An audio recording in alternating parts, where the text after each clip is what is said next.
Hello. Well, I have a book here that has an interesting part in it. And the book is about isolation. I've always been drawn to stories about people that are isolated, alienated, off by themselves, rejected, etc., etc. This is a book right here. Let's see if I can do this properly. It's called The Last Algonquin. It was published in 1982 is actually when I first come across it.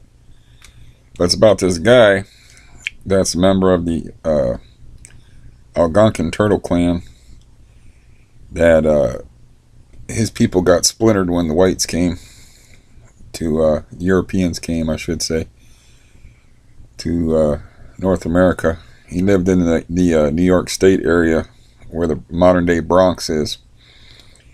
And it turns out that his people got splintered to the point where all the people that he knew died, and he was living by himself for decades. Anyways, it's a very interesting book, but there's a part in it that I don't know. I just kind of relate to as someone that's suffered through a few things.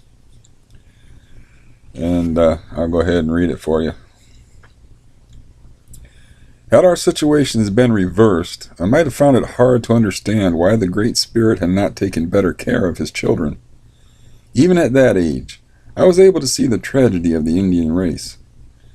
Had I been cheated of my ancestral land, forced further and further from my way of life, and even murdered, my religious strength might have been shaken. Had I found myself alone, a hermit of the woods, last representative of a once great people, I might have wondered about my teaching Manitou. It was typical of this man, however, not to wonder at those things that happened to him. Certain events simply took place. It was not his station to do anything more than adapt and continue on. I don't think Joe ever doubted his Maker, later to reject the doubt. He simply never doubted at all. This man felt all things were a part of his great plan. Even if he could see no logic at times, that was because he was a child. The Great Spirit was the Father, and Joe could only obediently follow. One might say that his situation allowed no other choice, but that would overlook the fact that Joe had never really wanted one. The woodlands that his Maker had provided, the meager life he allowed, were things the Indian appreciated in every fiber of his sick old body.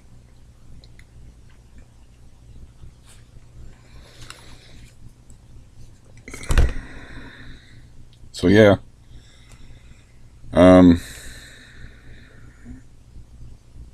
I've had a long, hard life. Lots of bad things happened to me. And I can appreciate that passage as a way to look at life, like whether you're a religious person or whatever you believe about life, eternity, and God, or whatever you believe in, is that it's only my job to carry on and continue. That's my only job. And to do that with as much dignity and pride and kindness to other people as I possibly can. And of course, I don't live up to that all the time. And I fail quite often. But it's a... Yeah, I just relate to it as someone who's lived in isolation a great deal, lots of time alone, and someone who's truly a lonely or alienated person will understand this. But you never feel more alone than when you're with people, because you know that these people, they're not going to understand you, they're not going to relate to you, and if you let your true self out, they're most likely going to reject you, laugh at you. And this isn't just stuff that goes on in your head. This is stuff that's happened that you don't get taken seriously. And, I can't divulge everything and throw it on the internet because that's just not wise. But when you've known people for years and years and years, and they don't even understand what makes you tick and what, and it's not like you're secretive or holding yourself back with them, they're just not paying attention. And then you just wonder at that, like, you don't really know me at all. It is so strange to think that, I'm 50 years old. So I've been alive a pretty long time.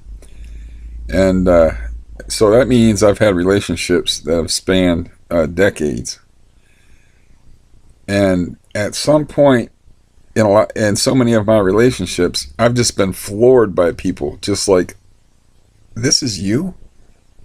And I've encountered a lot of rejection and pain and confusion and abandonment and all those bad things. And there's nothing worse than that, to me anyway, than just to be like, just to be abandoned. I don't even like that when I'm talking about my problems and people change the subject, which happens a lot. It's like, yeah, my problems are pretty bad and all, but I'm not asking anything out of you but to listen. And hell, like a car accident, it's got to have at least some entertainment value. I'm not asking you to feel anything. I mean, I laugh at my own situation and misery just because of the absurdity of it. The way I have to live and the things that happen in my life. I'll tell you what, like in that one video I made, I thought it was funny that I was in a psych unit from the 13th to the 16th. And when I get home, and they have aftercare plans set up for you, because you're supposed to be like having severe mental issues and you're fragile, So I'm going to come out all fragile, like a baby bird out of an egg, out of that psychiatric unit. And they decide to screw up and put me in full benzodiazepine withdrawal for about 48 hours. And there is nothing like that I've ever experienced. And I've experienced some stuff, like if you had, I don't know, 2 days to listen to me talk, I've experienced some stuff that's way the fuck out there. And bad things. And I've never experienced the kind of confusion, the kind of fear, and the outright terror involved with benzodiazepine withdrawal. And even while I started to go through it, and I knew that the doctors were screwing up, and that, yes, this is the day that I'm supposed to get a refill. I'm not asking for an early refill. They're just some kind of screw up in communication where no matter, I didn't want to call over and over and over again and get strident even while I'm getting plunged into withdrawal. So I didn't want to be like, come on now, and just like make 3 or 4 calls a day. So I called like 4 times, and then one day I called twice, and I told them toward the end of the day, look, I haven't had a pill since such and such date. It's written on my discharge papers from the psychiatric unit. And I'm in full withdrawal, so I have a heart condition. I have AFib arrhythmia. And this is not a good idea for old Steve. This is not a good idea for the porkster to have a heart problem and to just go through something like that. Being in a psychiatric unit's not a party. The people in there are interesting, and they're kind of a little bit frightening too.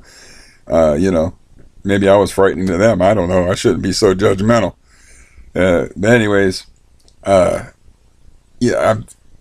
to be facing that withdrawal, and to know what it's about. I mean, there's nothing like that. I mean, like I said, I don't know where benzodiazepine withdrawal ranks as far as terrifying withdrawals. But for me, with a heart condition, whew, man, whew. And I'm still in it. I'm still like I'm still having trouble. I'm just not in the full vast pit of misery that is full withdrawal. I'm coming around a little bit where I was completely not functional in my withdrawal, like literally not functional, like not getting out of bed, not eating, and not sleeping, just like laying there wanting to die and can't even do anything. Can't even watch TV to distract yourself. I'm literally just staring over in my corner at the same few things and just breathing and trying to use self-hypnosis to see myself through it. So, and you do kind of go through experiences like that alone. I mean, that's the way I see it anyway. It's because it's nice to have people there with you and stuff, but suffering is such a personal thing, and it's so like specialized to the person that's doing the suffering that it seems to me that suffering itself brings about that Joe Two Trees from the Last Algonquin type isolation, where you're off on this little island called misery, and that's what withdrawal was like, an echo of past experiences in my life, where you have that feeling that there's people around you, but you're alone, and that's like a cliche, I'm sure, that to say that you'll never feel more alone than when you're around people, but cliches can be true, maybe that's why they survive. Some of them probably sum things up in a nice, pithy, concise way. Yeah, I'm just bored. I don't really feel like going out of the house today. It's pretty nice here. It's going to go up to 57 degrees, and we had snow on the ground like 2 days ago. But I don't feel. Yeah, my withdrawal's kind of messing with me a little bit today, and my heart's not good, so I don't feel like going out there and talking to people out there in the real world and walking around, even though it's bright and sunny out and fairly warm and stuff. I've still got that, like, the withdrawal. I'm not sure. I wrote something once that kind of describes a feeling. It's like all your nerves disrobed on a cold winter morning, and you went out to get the mail, and then you accidentally locked yourself out. I embellished that a little bit, I didn't write that because that's kind of clunky anyway, but it does feel like that. It feels like like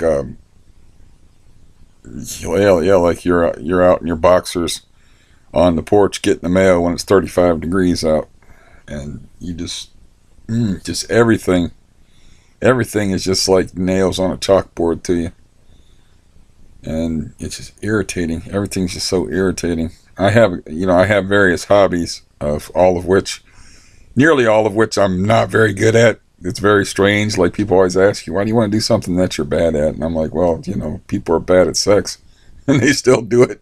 You're going to tell me all these people that are out there banging each other are sexperts? So if you enjoy something, you enjoy something. So I have my guitar set up, I live in an apartment, so I have headphones, and I was thinking about playing my guitar, and I'm like, yeah, that's probably just going to annoy me because I won't like the way I sound. And then another thing I've been trying to do is I like books, so I was trying to, like, narrate books. My voice is, I think I've been told that my voice isn't annoying. It's a fairly pleasant voice. But for some reason, reading aloud I find difficult, and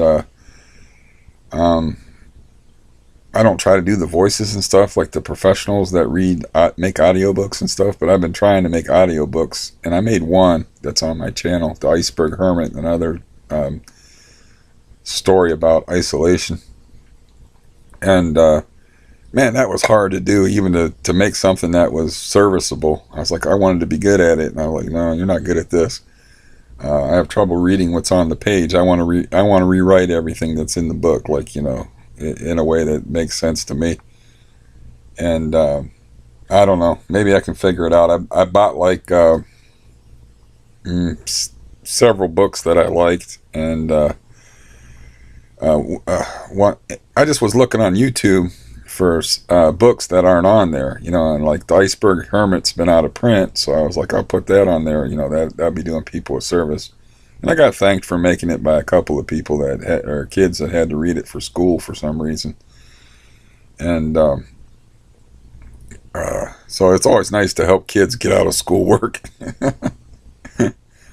But yeah, I've been trying to read this last Algonquin, and I have very few pieces of it left. Unfortunately, my phone's ringing. I never remember to turn off the phone when I make these videos. So I'll end this here. I just wanted to read that last Algonquin part for you. Maybe I'll check back in and talk to myself and you later on. So anyways, hope you enjoyed the book. It's a good book. If you like books about Indians or Native Americans, give it a read.